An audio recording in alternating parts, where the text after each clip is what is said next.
Azul Flower. Donc, de te présenter Rémanik déjà. Ok, اسمي Hassan Yahya.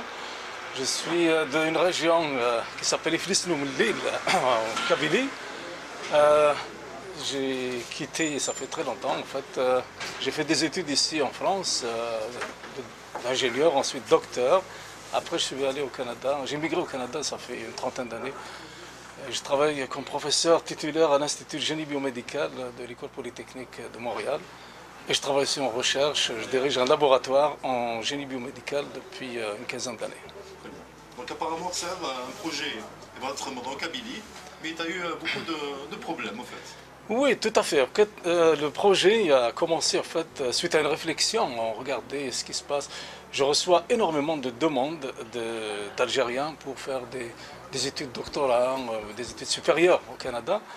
Et quand je voyage aussi, je voyage beaucoup pour mon travail ici en Europe et j'ai l'occasion de rencontrer énormément d'Algériens aussi qui sont des doctorants mais qui se retrouvent et travaillent dans n'importe où, dans des hôtels par exemple, etc. C'était assez humiliant, je dirais, de voir ça. Et on ne peut pas aider individuellement. J'ai aidé énormément de gens, que ce soit au Canada ou ici en Europe, mais on ne peut pas toujours résoudre au cas par cas. Et c'est là que l'idée du projet a germé. J'ai dit pourquoi pas, la meilleure façon peut-être d'aider son pays, d'aider aussi sa région, c'est de créer une structure là-bas. Pourquoi pas faire, au début je pensais à un centre de recherche ou un laboratoire. Et puis j'ai proposé l'idée, j'ai fait la primaire à l'université de Tizi Ouzou, j'ai eu une fin de non-recevoir pratiquement. Par la suite, j'ai rebondi une deuxième fois, mais là j'ai élargi un peu le réseau. J'ai contacté l'université de Bougie, l'université de Jijel, Sétif aussi dans un premier temps également. Et puis ça a traîné, ça fait à peu près 2 ans que j'essaye de concrétiser un peu ce projet-là. Et en fait, les difficultés sont plutôt, je pense, d'ordre plus ou moins politique, parce que j'ai eu quelques interlocuteurs qui m'ont suggéré oh, tu auras plus de chance si tu le fais à Alger, pourquoi tu t'entêtes à faire ça dans telle ou telle région, pourquoi pas Alger? Par la suite, aussi la façon ils veulent s'ingérer, je dirais, un peu dans l'organisation, la gestion d'une telle structure, et que moi, j'ai dit que la meilleure façon peut-être d'apporter une contribution, c'est basé sur ma propre expérience. J'ai déjà fait mes preuves au Canada en montant un groupe de recherche, un institut qui fonctionne très très bien. Et aussi, quand ça a été refusé dans un premier temps pour l'Algérie, je me suis retourné de bord, comme on dit, et j'ai démarré ça avec les Tunisiens, avec l'université de Tunis, l'Institut Mohamed Kassab, où je les ai aidés à monter un laboratoire qui fonctionne très très bien aujourd'hui. Ils m'ont invité plusieurs fois pour aller voir un peu les progressions. Et ils m'ont fait l'honneur cette année même de m'inviter pour inaugurer d'autres unités de recherche qui sont dirigées par ce laboratoire-là. Donc, يكون تعرفت مسلاير ناخذ خدمة ألجيريا عندي نظن البروجي كتقبلن donc c'est lié directement à حساب votre خدمة Kabylie. Je pense que oui. En fait, essentiellement, ce qu'ils héritaient, oui, pourquoi en Kabylie ce projet-là? C'est sûr, peut-être que si c'était, je ne sais pas, c'est quelque chose, un institut arabe ou islamique ou autre, je pense que la question se poserait peut-être pas de la même façon. D'accord. Est-ce que vous allez lâcher à faire? Non, vous allez insister?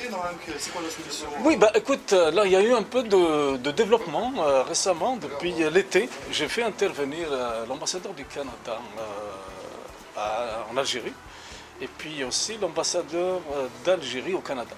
Donc j'ai commencé à négocier avec eux. Et finalement, je pense qu'avec l'aide, grâce à l'aide du nouvel ambassadeur, il y a eu un nouveau ambassadeur d'Algérie au Canada, et qui connaît d'ailleurs lui-même cette région de Bougie, très très bien. Il a travaillé cet été, il a vu, en fait il a fait, je ne sais pas comment il s'est débrouillé, et il m'a garanti son support en tout cas. Et récemment j'ai eu une invitation de l'université de Bougie pour aller leur présenter le projet sur place, probablement à la fin janvier, début février de cette année. Donc c'est dans le cadre d'une coopération, d'un apport qu'on peut apporter sur place, concret. Vous savez, un pays qui ne fait pas de recherche, c'est un pays qui est voué à l'échec pratiquement. Alors, il y a un potentiel énorme, je pense, à exploiter. Et la façon dans laquelle aussi j'ai convaincu l'ambassadeur d'Algérie au Canada, c'est que pour moi, c'est un projet pilote. En fait, si on réussit à faire un institut comme ça dans n'importe quelle université en Algérie, ça pourrait donner l'exemple peut-être à d'autres universités pour se lancer dans ce genre d'institut. Est-ce que ça a d'autres projets à la Kabylie, en Algérie Des projets, il y en a, c'est sûr. Il y a énormément qu'on peut aider au niveau de l'écologie aussi, par exemple l'environnement. J'ai entendu aujourd'hui dans ces premières rencontres des idées très intéressantes. Et nous, je collabore, je suis un des membres fondateurs d'une organisation un peu verte, si vous voulez, qui s'appelle NAGA, North African Green Association, qui est basée en Californie. Et ça fait déjà plusieurs années qu'on essaye d'aider les 3 pays d'Afrique du Nord. En fait, la présidente est américaine, d'origine allemande, algérienne, et Hélène Hagan qui dirige cette association. Et l'idée, c'est vraiment de protéger certaines espèces. Par exemple, végétales, on a vu les cèdres des Aurès qui sont livrés vraiment à des flammes, des oliviers en Kabylie centenaires récemment dans la région de Yahya Moussa, par exemple, où on essaie aussi d'intervenir au sud marocain, où il y a un arbre exceptionnel qui s'appelle l'arganier, qui est en voie de... C'est l'unique espèce qui reste sur la planète, qui donne de l'huile d'argan, qui est très réputée dans la région du sud marocain. Il y a beaucoup de projets qu'on pourrait apporter notre contribution. En fait, il y a des expertises aussi canadiennes qu'on peut mettre à contribution pour aider l'Afrique du Nord globalement. Merci. Merci.